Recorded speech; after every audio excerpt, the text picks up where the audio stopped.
Jésus va résonner en ce lieu. Le nom de Jésus va résonner en ce lieu. Et quand le nom de Jésus va résonner en ce lieu, ce n'est pas les murs qui vont commencer à trembler, c'est les ténèbres dans nos vies qui vont commencer à trembler. Alléluia, les ténèbres vont s'enfuir au nom de Jésus ce matin. Alors nous allons prendre ce chant et nous allons le déclarer ensemble au nom de Jésus. Alléluia, que son nom, que ton nom résonne en ce lieu.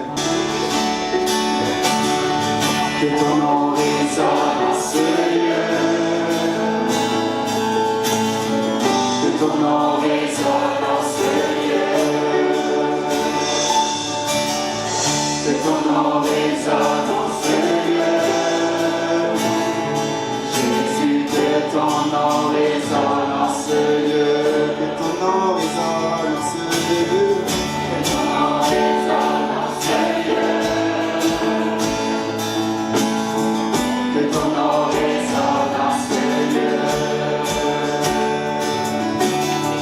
Que ton nom résonne en ce lieu.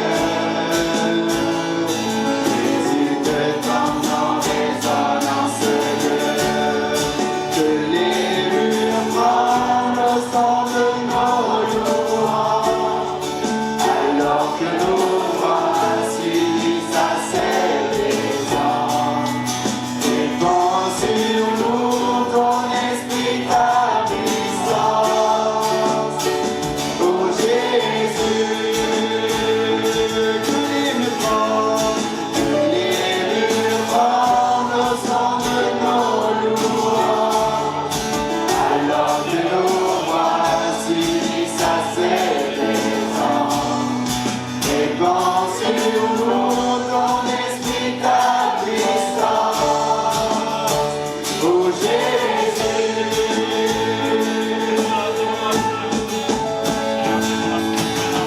que ton nom résonne en ce lieu. Que ton nom résonne en ce lieu. Que ton nom résonne en ce lieu. Jésus, que ton nom résonne en ce lieu. Que ton nom résonne. Que ton nom résonne en ce lieu. Que ton nom résonne en ce lieu. Que ton nom résonne en ce lieu. Jésus, que ton nom résonne en ce lieu. Que les murs tremblent au son de nos louanges, alors que nos voix s'unissent à celles des anges. Répand sur nous ton esprit, ta puissance. Ô Jésus, que les murs tremblent au son de nos louanges, alors que nos voix s'unissent à celles des anges. Répand sur nous ton esprit, ta puissance. Ô Jésus, Jésus, nous chantons ton nom en ce lieu. Oui, nous invoquons ton nom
Répand sur nous ton esprit, ta puissance. Oh Jésus, chante encore. Les murs tremblent au son de nos louanges, alors que nos voix s'unissent à celles des anges. Répand sur nous ton esprit, ta puissance. Oh Jésus, que les murs tremblent au son de nos louanges, alors que nos voix s'unissent à celles des anges. Répand sur nous ton esprit, ta puissance. Oh Jésus. Commence à déclarer que les murs tremblent dans ta vie. Alléluia. Les murs de la dépression, les murs de l'angoisse, les murs de la fatigue, que tous ces murs puissent trembler au nom de Jésus. Commence à le déclarer dans le nom de Jésus ce matin. Quand il descend, oui, tout s'arrête, il y a transfert entre ciel et terre. Quand il descend, l'atmosphère change, il y a transfert entre ciel et terre. Quand il descend, oui, tout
Je ne connais pas l'état avec lequel tu es venu en ce lieu.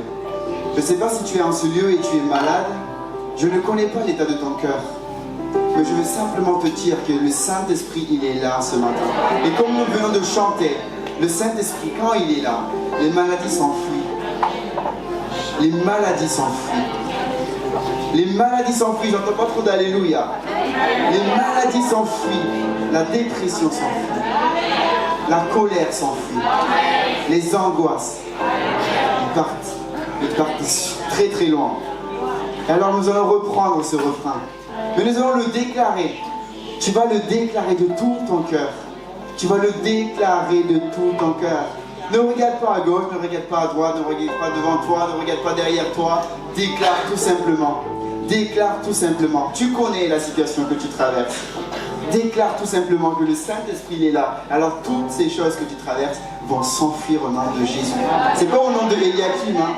C'est pas au nom de Daniel. C'est au nom de Jésus-Christ. C'est ce nom qui nous a été donné. Ce nom qui est tout puissant. C'est grâce à ce nom que tu seras libéré ce matin. C'est pas dimanche prochain, c'est pas demain, c'est aujourd'hui, c'est ce matin.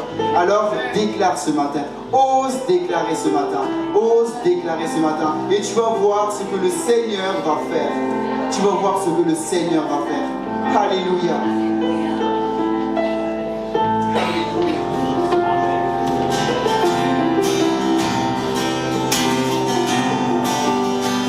Les maladies s'enfuient, les aveugles voient, les paralytiques sautent de joie,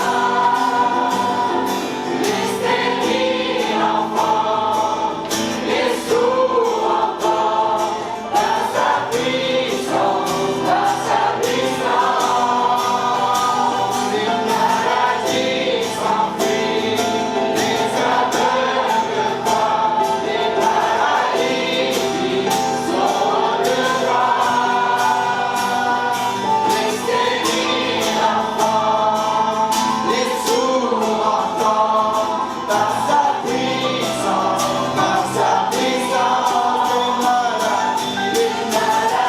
maladies s'enfuient, les aveugles voient, les paralytiques sautent de joie,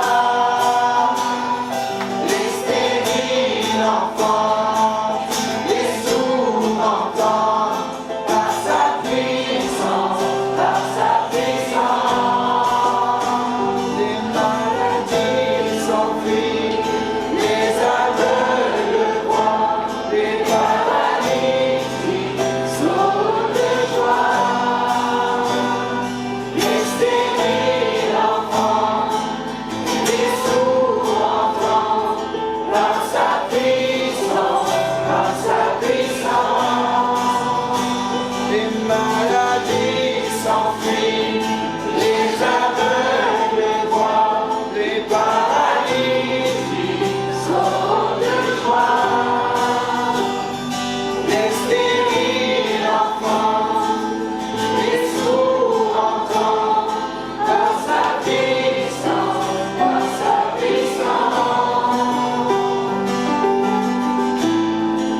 Commence à élever ta voix, commence à prier ce matin.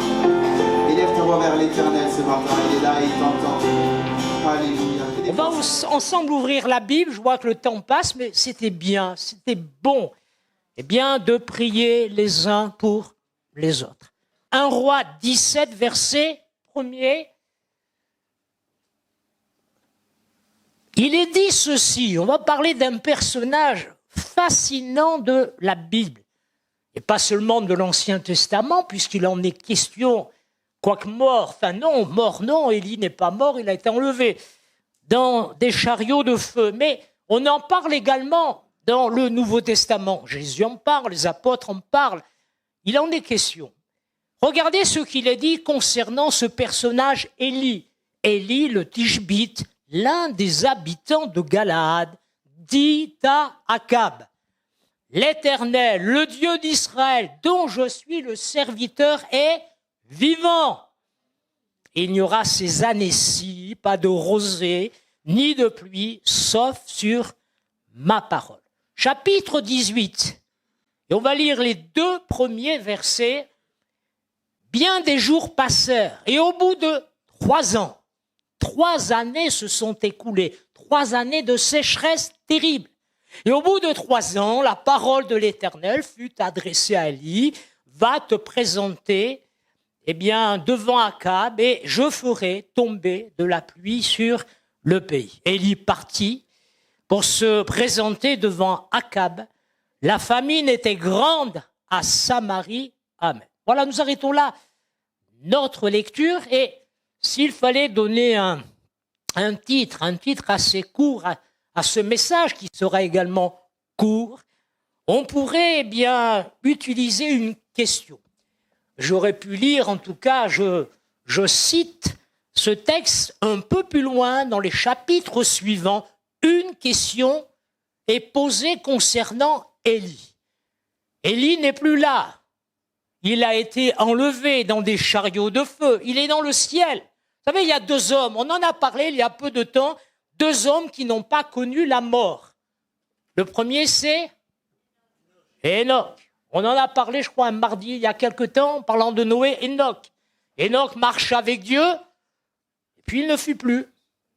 Il avait reçu le témoignage qu'il était agréable à Dieu. Élie également, même si, vous vous rappelez l'une de ses prières, c'est pour ça que je disais, il est fascinant ce Élie, il demande la mort. Il ne sera jamais exaucé. Vous voyez, il y a des prières qui ne seront jamais exaucées. Il demande la mort, mais il n'a pas connu la mort, lui aussi a été enlevé au ciel dans des chariots de feu. Et ces 2 personnages, c'est un groupe très restreint, 2 qui n'ont pas connu la mort, sont l'image de l'Église qui sera enlevée dans le ciel. Je le dis simplement, comme Paul enseigne aux Thessaloniciens, et elle veut rafraîchir notre foi, renouveler notre espérance. Il parle de l'enlèvement de l'Église. Il parle de la résurrection des morts. Ceux qui sont morts dans la foi au Seigneur Jésus ressusciteront premièrement. Puis il dit, tout en se mettant dans le lot, nous les vivants, ceux qui seront vivants à ce moment-là, ne connaîtront pas la mort comme Enoch, comme Élie, mais nous serons, je dis nous, parce que ça peut arriver, j'ai encore du temps devant moi, je ne sais pas, mais nous serons levés à la rencontre du Seigneur. Vous imaginez? Waouh! Et nous serons toujours. Voilà, ça c'était l'objectif de Paul, c'était de consoler, d'encourager, de fortifier la foi des chrétiens. Nous serons tous enlevés à la rencontre du Seigneur dans le ciel. Donc je reviens à notre question. C'est Élisée, le successeur d'Élie. Après l'enlèvement d'Élie, c'est à lui qu'a été conférée l'autorité, l'onction de prophète. Et la première chose qu'il va faire, vous vous en souvenez, il se trouve au bord du Jourdain, il a récupéré le manteau qu'Élie a laissé tomber, il prend le manteau et il pose cette question, frappant les eaux du Jourdain, où est le Dieu d'Élie? Mais la question qui doit nous interpeller ce matin n'est pas où est le Dieu d'Élie, parce que nous le savons. Dieu est là où il a toujours été, dans le ciel. Le ciel est la demeure de Dieu. Où est le Dieu d'Élie? Là où il a toujours été, sur son trône. Et il dirige, il s'occupe, il prend soin, il agit, il se manifeste, il voit ce qui se passe sur la surface de la terre. Et par ses serviteurs et par l'Église, il va au-devant des âmes pour les sauver, pour les bénir, pour leur faire du bien. Où est le Dieu d'Élie? Oh, c'est pas de l'incrédulité, ça. Non, Élisée voulait voir la puissance.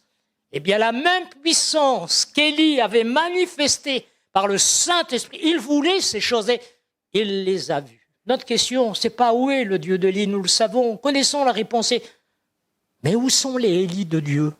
Dans cette génération, une époque, c'est difficile. Vous allez me dire, moi, j'ai pas la carrure d'un Élie. Pourquoi? Vous ne savez pas? Et puis, peu importe, c'est pas une question de carrure, c'est pas une question de tempérament, de caractère. C'est une question de cœur.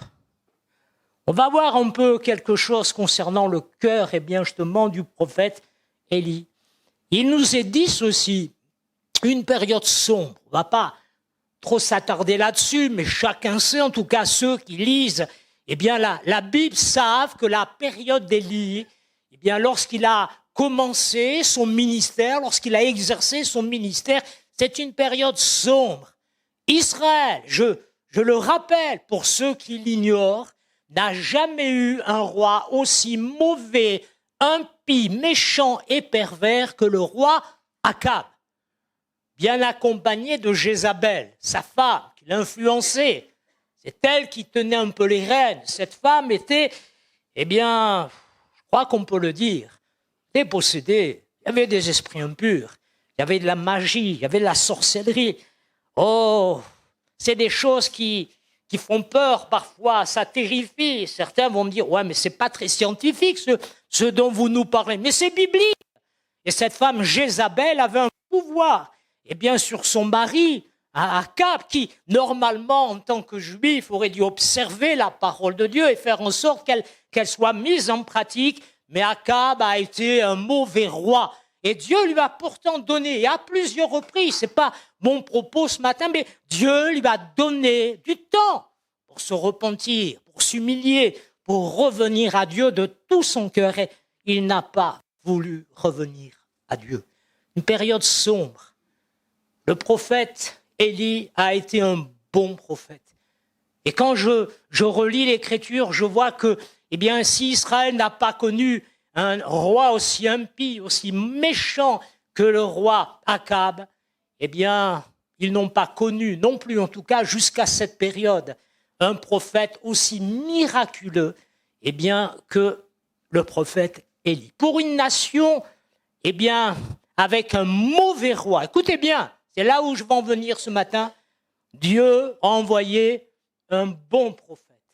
Pour une nation avec un mauvais roi, nous avons de mauvais dirigeants ou de bons dirigeants dans notre monde. Ce n'est pas à moi de juger. Mais ce que je veux dire, dans une époque terrible, Dieu envoie son peuple.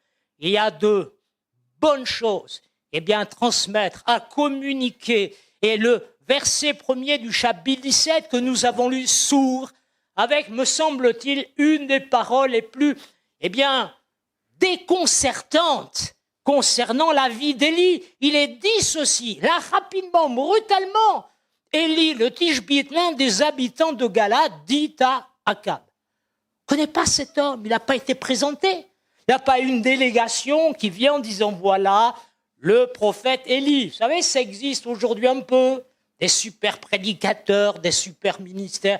Laissez tout cela de côté. Le véritable ministère, c'est dans l'humilité, dans l'obéissance. Et Élie en fait partie. Il est la démonstration que Dieu choisit les choses faibles du monde pour confondre les sages et les puissants. Et on ne connaît pas cet homme, donc je le disais, aucune délégation. Il n'est pas le produit d'une organisation. Il n'est pas le produit d'un colloque. Non, non. Il a été trouvé par Dieu, approuvé par Dieu. Il est apprécié de Dieu. Dieu l'enseigne, Dieu le forme. Et là, subitement, c'est comme ça que je lis l'Écriture, subitement, Élie apparaît sur la scène des hommes.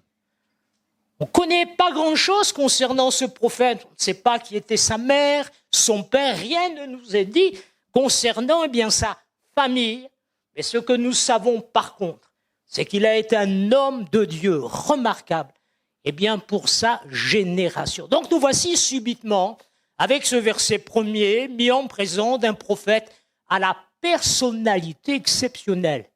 Élie est certainement, je vais le dire parce que je le crois, le plus grand, le plus fascinant et le plus surprenant des prophètes de l'Ancien Testament. Le prophète d'action le plus important de l'Ancien Testament. Vous vous rappelez que lorsque Jésus a été transfiguré, il y avait 3 disciples, Pierre, Jacques et Jean. Qui est apparu alors que Jésus était glorifié? Est apparu Élie. Ouh, Élie, l'homme qui avait demandé la mort. Je ne suis pas meilleur que mes pères. Dieu lui a fait grâce, Dieu l'a encouragé, l'a renouvelé. Vous connaissez l'histoire et Dieu l'a enlevé. Il y a Moïse et Élie. C'est pour ça que je vous dis Élie. Il en est question même dans le Nouveau Testament. Et c'est pour ça que j'affirme très simplement que nous avons un prophète d'action, certainement le plus important de l'Ancien Testament. Je disais, on ne sait rien. On ne sait rien. On ne connaît pas sa famille, ses origines, si ce n'est qu'il y a une indication. Et encore, faut la prendre un peu avec des pincettes parce que c'est la seule indication que nous avons. Élie le Tishbite, l'un des habitants de Galaad.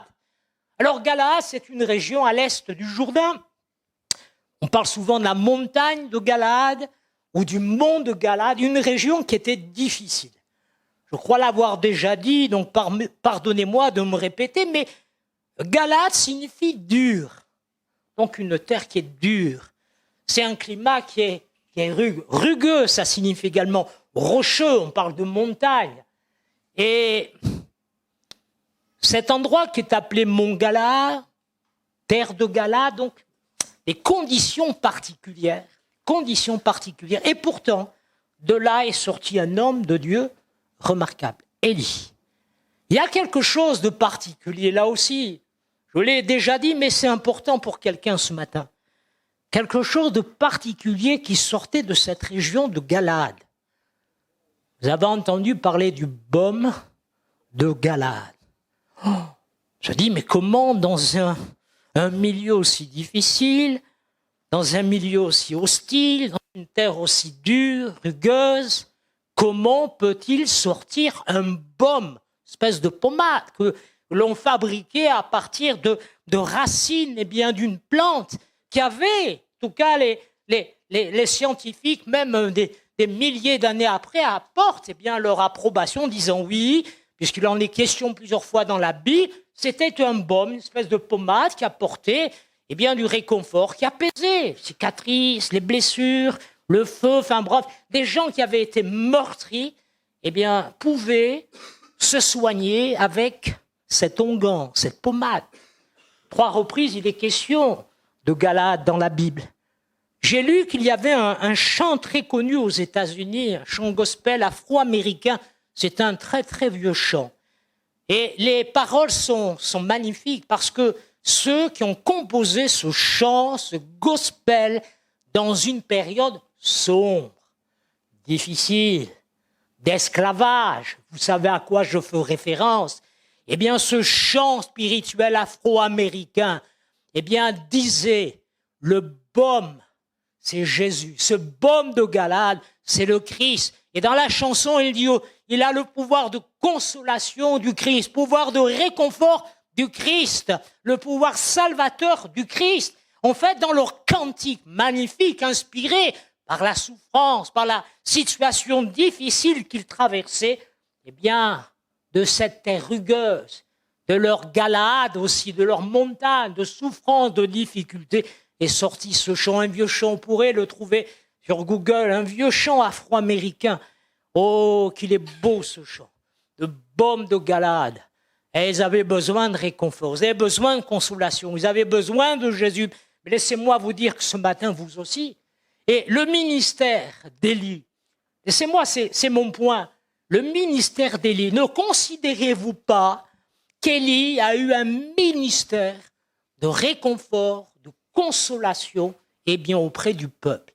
Ne pensez-vous pas que certains disent « Waouh, mais Élie, il semble dur, il est autoritaire. Et lorsqu'il se présente devant le roi, il a l'autorité de Dieu. Il est investi par le Saint-Esprit. Nous sommes dans l'Ancien Testament et face à un roi méchant et pervers, il fallait de la parole, il fallait quelque chose de Dieu. Et quand je le vois avec le peuple, et on va terminer dans quelques instants avec ça, quand je le vois auprès du peuple, le ministère d'Élie a été comme un baume pour Israël. Un baume. Oh non, c'était pas quelqu'un de dur, au caractère difficile, trempé. Oh, il faut avoir du caractère. Un jour, quelqu'un m'a dit, mieux vaut avoir du caractère que pas du tout. Bien sûr que ce caractère, doit être affiné, épuré par l'Esprit de Dieu. Mais ce que je veux dire par là, c'est que Élie, dans sa vie, son message, sa prédication, son enthousiasme pour les choses de Dieu, il a été, et il était, pour toute une génération, un baume. Dans des moments de terreur, parce qu'on a du mal à s'imaginer, mais il y avait de l'idolâtrie, de l'impureté, et puis on massacrait les hommes de Dieu. Jézabel avait déjà fait tuer de nombreux prophètes. Ils étaient chassés, ils étaient persécutés. comme le vivent des centaines de millions de chrétiens dans le monde. Nous, on ne risque pas en sortant de se faire arrêter pour être mis en prison. Je ne crains rien, dans ce sens que personne ne va venir ou m'arrêter ou vous arrêter pour vous emprisonner à cause de votre foi. Mais au moment où je vous parle, à des centaines de millions de chrétiens persécutés, ils perdent leurs biens, les maisons sont brûlées. Quand c'est que la maison peut toujours reconstruire, et encore, c'est difficile, ils n'ont pas tellement de moyens, mais c'est leur vie qui est prise. À cause de Jésus, du témoignage de l'Évangile, l'esprit de Jézabel est toujours à l'œuvre, l'esprit de l'impiété, de la fausse religion, de l'idolâtrie et du mensonge, est toujours à l'œuvre dans le monde entier et dans de nombreuses régions, des multitudes de chrétiens sont chassés, ils sont mis dehors, les enfants sont enlevés, on les met dans des centres de rééducation. Là, je ne parle pas de la Chine seulement ou de la Russie, mais dans d'autres religions, c'est la même chose, où ils deviennent des esclaves sexuels. Ça vous choque, mais c'est la vérité. Croyez que Dieu est indifférent, là? Mais un jour, Dieu va dire maintenant stop, maintenant ça suffit. Parce que moi, je crois qu'il y aura un jour où le jugement va se manifester. Et les hommes devront rendre compte de tout ce qu'ils auront fait devant Dieu. Et c'est pour ça que je dis qu'Élie a été un homme de Dieu. Il a été comme un baume pour cette génération, des gens qui pleuraient leur mari parce que prophète, homme de Dieu, il avait été mis en prison. Pire encore, il avait été mis à mort. Je pense à ses enfants, parce que la Bible en parle, de ces enfants qui vivaient sous la famine, il n'y avait plus rien à manger. La famine, nous l'avons lu, était grande à Samarie. Je peux imaginer tout le poids de souffrance, de malheur, de désespoir qu'il y avait dans ce peuple. Mais Élie, lorsqu'il arrive, porteur d'un message de Dieu, porteur d'une bonne nouvelle, oui, c'est une bonne nouvelle, il va se passer des choses. Il va commencer à manifester la compassion de Dieu, la bonté de Dieu. D'ailleurs, vous avez remarqué, non seulement le ministère d'Élie est comme un baume en Israël, mais sa compassion. C'est un homme qui est animé d'une compassion surnaturelle. Lorsqu'il s'approche devant le peuple, rappelez, il y a cette confrontation de puissance sur le mont Carmel. Vous connaissez ces versets, nous en avons parlé. Et le prophète Élie dit à Akab, écoute, viens avec tes faux prophètes. Les prophètes de Baal et même ceux d'Astarté qui ne se sont jamais présentés. Astarté connaissait, elle a eu peur, s'est dit, oula, là il va se passer quelque chose. Donc ceux de Baal, ils sont allés. Et puis il y a eu ce sacrifice. Et lorsque le prophète Élie prépare son sacrifice, ça peut vous surprendre un peu ce type de récit, pourtant c'est dans la Bible.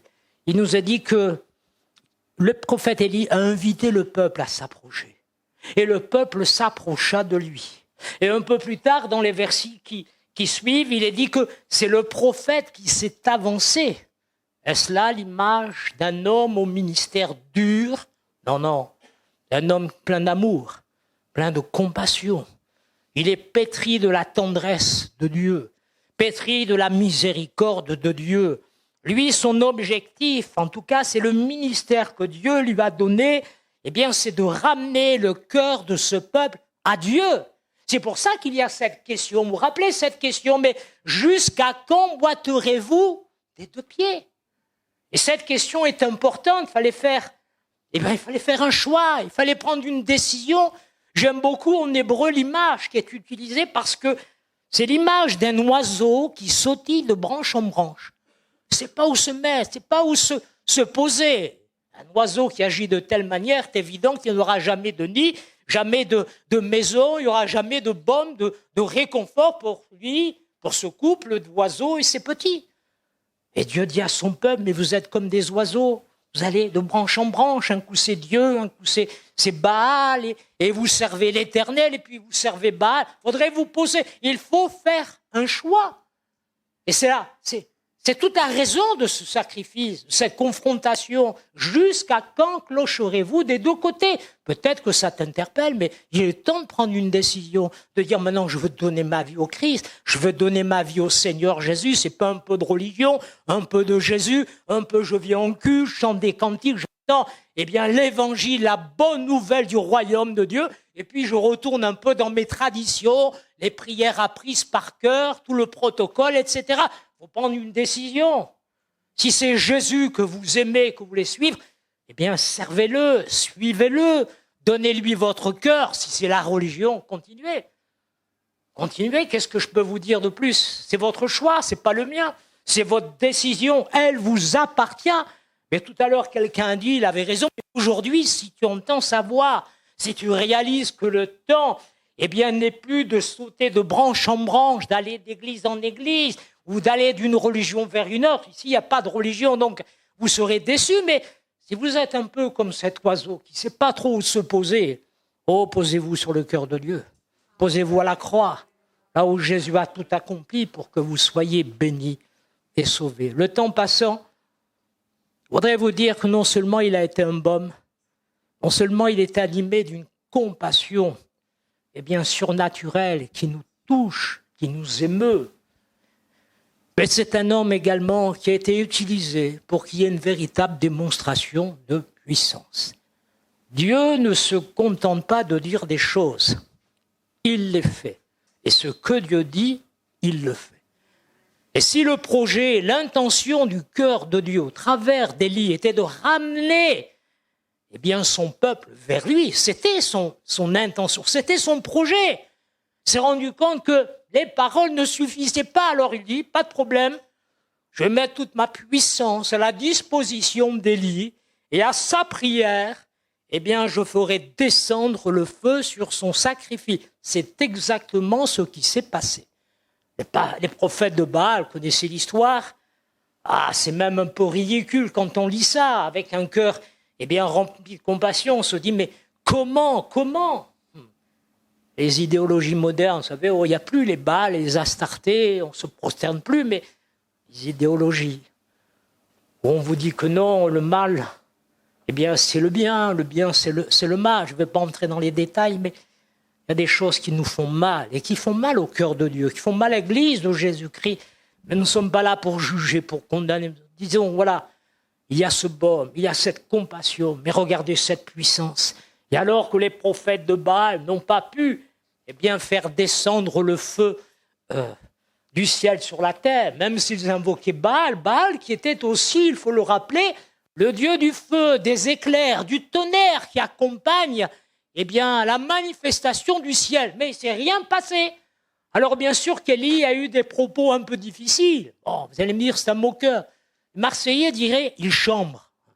Il a dit, mais il faudrait un peu parler plus fort, crier plus fort, il est occupé à autre chose. Peut-être qu'il dort, il est en vacances, il est en congé. Ouais. Vous vous rendez compte que les faux prophètes se sont fait des incisions, il est dit, selon leur coutume, se faire des incisions, se couper jusqu'à ce que le sang coule. Mais il n'y eut ni voix, ni signe d'attention. Et quand Élie a prié, la puissance de Dieu s'est manifestée.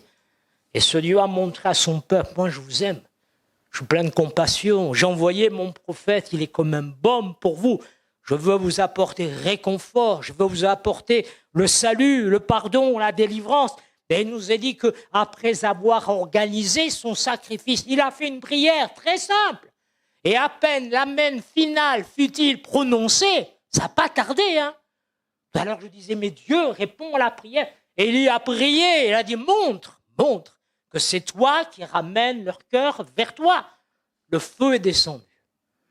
Ah, c'est pas un feu qui a détruit. Il n'y a eu aucun blessé, la Bible ne dit rien. C'est le feu qui est descendu uniquement sur l'autel. Là où le sacrifice avait été eh bien, posé, déposé. Et là, tout le monde connaissait l'importance du feu. Il connaissait eh bien, ces Israélites, la signification du feu dans la Bible. Et il savait que seul Dieu est le Dieu qui répond par le feu. Et il nous a dit, en tout cas, c'est la conclusion de cette rencontre de puissance sur le mont Carmel. Il nous a dit qu'ils se sont prosternés. Terminé les Astartés, d'ailleurs, ils ne sont même pas venus. Et c'est terminé. Nous, ce qu'on veut, c'est nous poser. On ne veut plus sautiller de branche en branche.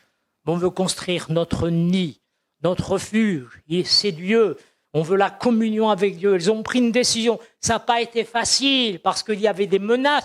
Vous allez me dire, oui, mais dans la suite, on voit que ça continue encore. Mais quelque chose s'est passé au fond de leur cœur. Le temps qu'Élie poursuive le travail, son successeur Élisée, et puis Dieu a été à l'œuvre, et d'autres prophètes, eh bien, se sont manifestés de telle sorte qu'il y a eu quelque chose qui s'est produit dans le cœur du peuple. Et je termine. Ils ont dit, c'est l'Éternel qui est Dieu. C'est l'Éternel qui est Dieu. C'est le but de ces rassemblements, ce culte, ces réunions, ces messages. C'est tout simplement qu'à l'issue de ce que vous voyez, de ce que vous chantez, de ce que vous entendez, puissiez dire, mais je crois que Jésus, c'est Dieu. Je crois qu'il est le Fils de Dieu. Je crois qu'il est le Messie promis. Je crois qu'il est le Sauveur du monde. C'est le but. Nous prêchons l'Évangile afin que vous croyiez. Je veux que vous sachiez, dit Jean, eh bien, que ce que vous avez entendu va produire la foi. Cette foi qui va vous conduire au salut de Dieu. C'est le but, c'est pas vous en mettre plein la vue. D'ailleurs, vous avez vu, on parle très simplement. C'est pas d'enrichir votre connaissance intellectuelle.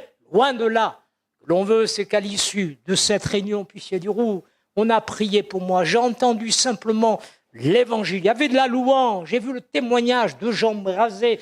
Eh bien, par le feu de l'Esprit de Dieu.